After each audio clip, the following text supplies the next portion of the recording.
For all that Mark owed Jalara a great deal for the help she'd given him since reaching Krenheim, keeping him from being scammed at the spaceport, making sure he was armed, and now stopping Sabine from just invading his apartment, there was no denying the fact that he felt a little trepidatious as they pulled up in front of a run-down-looking warehouse somewhere in the docks. He liked to think he trusted Jalara, truly, but he found himself fingering the holster of his pistol nonetheless, as her rusted clunker of a truck pulled to a stop.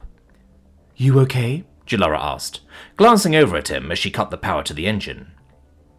As she did, the roll of what looked like duct tape she'd applied to her side to cover the gas she'd gained after her scuffle with Sabine glinted at him, which only made him feel more guilty for doubting her intentions.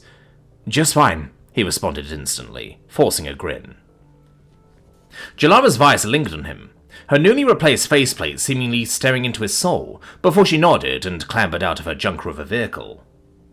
Mark followed a moment later, though as he did, he found himself asking a question that had been bugging him on the ride over. "I've been meaning to ask, doesn't that hurt?" he asked, pointing toward the taped-up tear in her suit. "A little," she shrugged, before smiling at him. "But don't worry your pretty little head about too much. We're an Ulnus. We don't bleed quite like you solid folk. Beyond that, it's hardly the first time we've taped up this suit because someone clipped me with a blade. It's not even the first time we've had to do it this month. Your friend wasn't trying to hurt us, really, anyway. Just get us to back off after we caught her off guard. For all the good it did her." There was no mistaking the smugness in the last part of that statement, though Mark was rather more caught up on the fact that being knifed was apparently nothing special to the woman opposite him. If nothing else, that casual admission painted a rather vivid picture of her nightlife. Or day job. Which he still knew next to nothing about, mostly because she dodged the subject each time he'd carefully tried to broach the topic. Still, he said nothing as he followed her to the warehouse's front door, though they barely made it a few steps before a dark figure emerged from a nearby alley. Mark braced for something, only to freeze as he found himself staring not at some manner of mugger, but a surprisingly youthful-looking Shulvanti in casual clothes. 16, maybe 17, at least in human terms, he thought, as she strode up to them. Which made it all the more uncomfortable for him as her gold eyes raked over his body without an ounce of hesitation, a predatory glint in her eyes to accompany the cocksure grin she was wearing. The small acne-like spots on her face did little to detract from the presence of the knife on her belt, though. The Shulvanti opened her mouth to speak, likely to say something crass, but a small gurgle from Jalara had the newcomer think twice. "Anyone try to get in?" Jalara said without preamble to the newcomer, who took a few seconds before turning her attention from him to the Ulnus. "No, not after last time. Seems the chiefs learned their lesson after you gave hell that titty-kicking," the youth said, her voice dripping with cocky bravado. She leaned against a nearby lamppost as she spoke, arms crossed in a manner she undoubtedly thought was cool. All it did to Mark's eyes was make clear the difference between a genuinely dangerous femme fatale like Jalara and a kid trying to imitate it. "Good," Jalara said, reaching into one of her suit's pockets to flick a credit chit at the girl, which the Shulvanti caught with a deft snatch. Though before she could tuck it into one of her own pockets, the girl glanced at him again, heisting just slightly. "You know, I'd be willing to skip the payment this once if you let me have a little fun with..." Jalara's gurgling growl cut whatever the youth had been about to say off at the knees. "Chill, chill," the purple-skinned young woman said, raising her hands. "Just making a suggestion." "Well, don't," Jalara scoffed, before tucking Mark toward the warehouse door. Behind them he heard the youth sigh. "This one pays Mishmel and her gang to keep an eye on this place," Jalara explained as they walked. "Not enough that they'll stop anyone from trying to break in, but enough that they'll give us a heads up." "I'm familiar with the concept," he said, as he gently disentangled himself from the Ulnus' grip. Back on Earth, Francis stepping up after his parents' passing had been enough to keep him out of trouble, but the chef had seen plenty of less fortunate orphans in Baltimore who grouped together in the aftermath of the invasion. He supposed it wasn't too surprising to see the same sort of thing happening here on Krenheim too. As they reached the warehouse, he watched as Jalara scanned a chit of some kind against a slightly worn-looking sensor, a heavy bolt clunking open within a moment later. As the door swung open, he wasn't too surprised to see that the interior was pitch black, even if it didn't help the small feeling of trepidation he'd been feeling ever since Jalara had brought him out here. He wanted to think the best of her. He really did. But the spooky dark warehouse and street kid guards weren't helping. Still, he did nothing beyond let his hand hover unobtrusively at his side as the Unus reached inside to pull a lever near the door. Nothing happened for a moment, and he heard the Unus curse before she lifted and pulled the lever again. This time, the lights flickered on with a loud thunk, bathing the interior of the warehouse in sterile white. Though calling it a hangar might have been more apt, as Mark found himself staring up at a 20-foot mech. Oh, it was cobbled together, half-finished, with bare patches where the armor and weapons should have been, but it was awe-inspiring nonetheless. And unlike the humanoid designs he'd seen at Vaughn's place, this looked like some kind of giant octopus. Or a crab. Or an octopus-crab hybrid. The massive machine's segmented limbs lay sprawled out across the warehouse floor. Exposed wiring glinted in the light, while a good dozen dull red optics stared blankly out from the mech's bulbous core. Weapons, parts, and armor plating stood haphazardly stacked against the walls or hung on hooks in a way that'd be macabre if the thing within were alive. As it was, the entire interior just looked cool as hell. "Told you you're not the only one with a secret," Jalara burbled, her voice practically burbling with pride. "Holy shit," Mark breathed finally. "How did you even build this?" Sure, it was scrappy looking and half finished, but it was a mech. An actual mech. Jalara strode forward, scooping up a wrench from a nearby table. "Oh, that's easy. All this one had to do was work 3 jobs for the last 40 years, while spending pretty much every weekend either here or prowling for the nearby scrapyard." Mark blinked, processing, because that sounded important, but he couldn't help but be hung up on, "Wait, you're over 40? He asked. "Yes," Jalara said as she spun around. Her visor tilted and a hint of confusion in her tone. "Specifically, I'm 54. "Shield standard?" he pressed. "No, Nycru standard," she replied, core rippling. That was pretty much indistinguishable from Earth standard. Shilvanti years were about 1.3 human years. He thought Jalara was about his own age. Sure, it wasn't a problem if Jalara turned out to be older than he'd expected. Not a problem at all. "And how long do Ulnus live?" he asked. "About 300 years. Shield standard, if well cared for," she said matter-of-factly. "By the standards of our people, this one is a young adult." Ah. He didn't know why, but that made him feel better. Which was silly. It wasn't like he had anything against dating an older woman, and yet... "Ah, that's good," Mark muttered slowly. Of course, he then got to enjoy the sight of Jalara shifting wildly in place, as a vibrant green seemed to form in the core of her otherwise blue form. "Ah, how old are you, Mark?" she asked, voice carrying a notable tinge of trepidation. "You seem surprised at this one being older than 40. This one admits they had assumed you to be of a similar age to us." 21, he said, grinning. "Ah," she slumped. Shit. He laughed, not quite willing to let her wallow in self-recrimination for too long. "Which makes me an adult by human standards. Like you, a young adult. We live to about 100. "Ah," she burbled, the green dissipating as relief flooded through her form. "Like Shill. That's good. Very good. I don't need to report myself to the authorities." Mark just chuckled as he watched the alien come to terms with the fact that she'd not accidentally been turned into a cradle robber, at least by their relative standards of social and physical development. Dating aliens could be complicated. "So," he said, as he deliberately set about changing the subject, "you said you wanted to hand with something?" "That this one does," she seized, almost gratefully on the new topic. "There's a line this one needs feeding into a new weapon system, but it'd be a Hercule load easier if we had a second set of hands to hold the panel in place while we work." "Well, I've got a pair of hands," he said. "I can't promise much else where anything technical is concerned." She laughed. "Hands are all this one needs. Come on, gloves are over here." "Would you two stop glaring at each other already?" Callia finally snapped. Across from her, shrouded by the low light of the hangar, sat her two closest friends. And they were her friends. They just weren't friends with each other. And the crate-turned-improvised table in front of them had been turned into a metaphorical battlefield over the last hour, with the discarded takeaway containers and datapads sat upon it, serving as casualties in the ongoing war.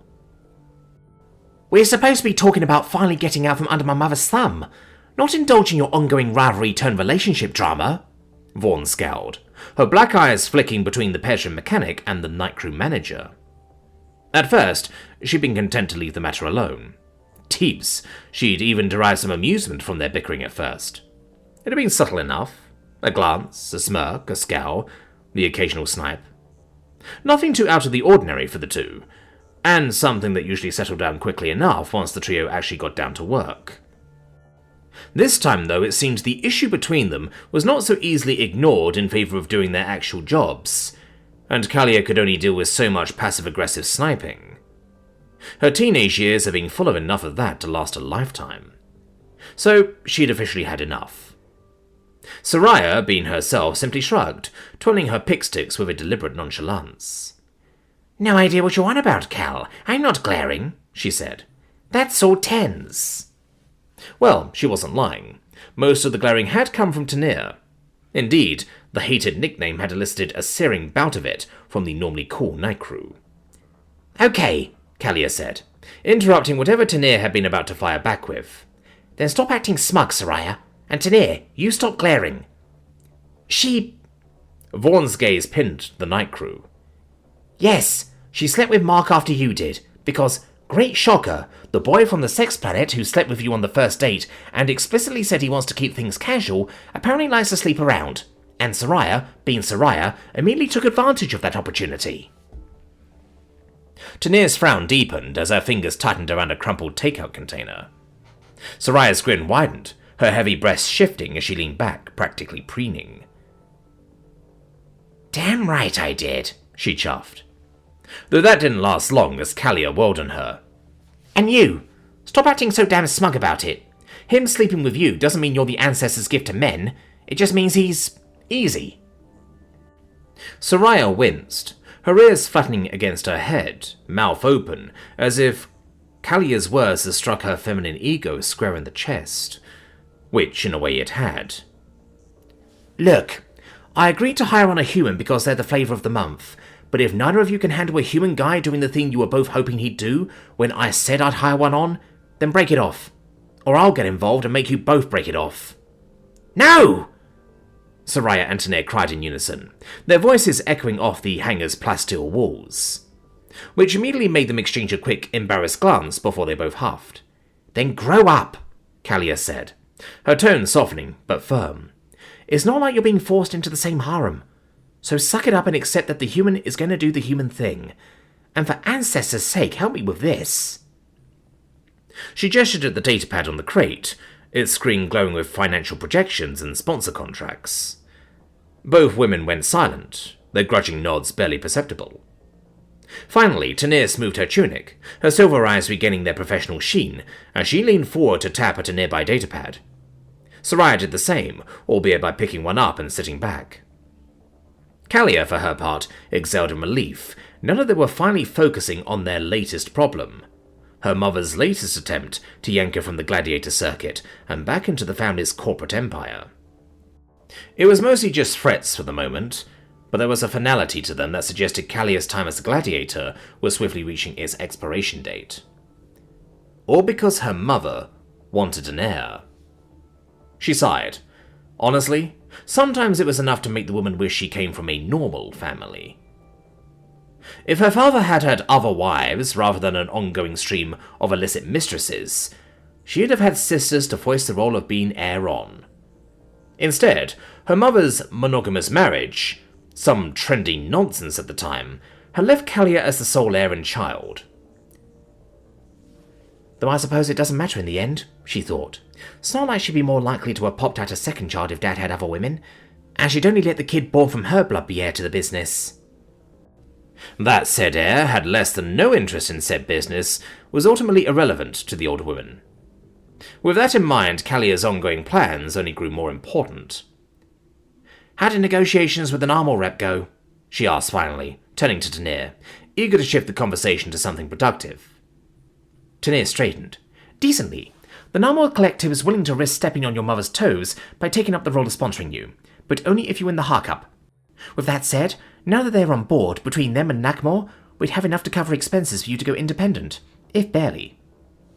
Right, and all she had to do was win one of the planet's most sought-after tournaments. No pressure. And Lealta will lend us one of their Linian Line mechs, she confirmed, making the night crew nod. Across from them, Soraya frowned, her ears twitching as she scrolled through the Narmal contract on her own datapad. What's this bullshit? We need to exclusively use Narmal antigrav for the mech? I'm sorry, but that's just not doable. Not at our level. Kalia winced. She had missed that, even as Tanir glared at her opposite number. It was non-negotiable. If Narmal was going to sign on with us, they want to be able to slap the Narmal exclusive slogan on our stable. Soraya's tail lashed, her claws tapping the crate. Narmal's budget gear won't cut it against top-tier mechs. Personally, Kalia was on Soraya's side, but she could make it work. Hopefully. Still, she felt no need to interrupt this time, as the bickering flared anew, because at least it was about work this time, not Mark. And it was possible that if Soraya got Tanir worked up enough, the night crew might be incentivized to go back to the negotiating table with Narmal and pull off a miracle. Sure, it was unlikely, but it had happened before. Few things got Tanir worked up like Soraya. Which was good, because while Tanir was a decent enough manager and negotiator normally, she wasn't really at her best unless she was sufficiently fired up. It tended to make her push that little bit harder in ways she'd normally be too risk-averse to do. Actually, with that in mind, Kalia couldn't help but feel a pang of sympathy for Mark. Because sleeping with Soraya had clearly gotten the night crew fired up.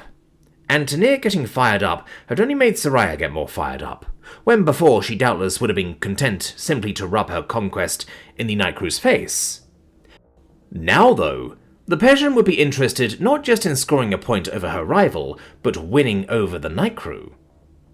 Well, whatever, she murmured imperceptibly to herself. So long as it didn't roll over onto their work, it wasn't Kalia's problem. They were big girls, and the human was an adult. More to the point, he'd been the one to kick this off, by sleeping with both of them, so he could deal with the consequences of them both going after him in full. Idly, that thought had her wondering if she'd end up invited to someone's wedding before the year was up. Because that was going to be the natural endgame for the inevitable game of one-upsmanship that was about to unfold. Despite the human's self-proclaimed desire to keep things casual. Casual, she thought with a smirk. What a notion. Tanir didn't do casual, and Soraya refused to lose to Tanir, as evidenced by the dual shouts of, "You frigid cunt!" and "You overgrown furball!" The heiress ducked with practiced ease as the argument between her two friends inevitably escalated to the throwing of things that were heavy enough to be felt, but not hurt, like half-filled takeaway containers. And as she sat back to watch the ensuing battle, she pitied the human. Mark hummed happily to himself as he held a light up for Jalara to screw something in. Watching her work was actually kind of soothing. Honestly, it helped him to come to terms with the upset that Sabine's presence had thrown into his otherwise newfound stress-free existence. Well, he thought with a certain clarity, I just need to help her with this one thing, then I can get back to it. Yeah, one mission and he could get back to casual fornication with thirsty aliens, interspersed with the occasional bout of incredibly well-paid bit of cooking. I still have that date I promised Soraya coming up, and I also want to finally have a game of that dragons and dwarves thing Tanir helped me with. Yeah, that sounded like a good way to unwind after dealing with Sabine. Maybe he'd even have another guys' night with Renal, since he'd accidentally soured the last one.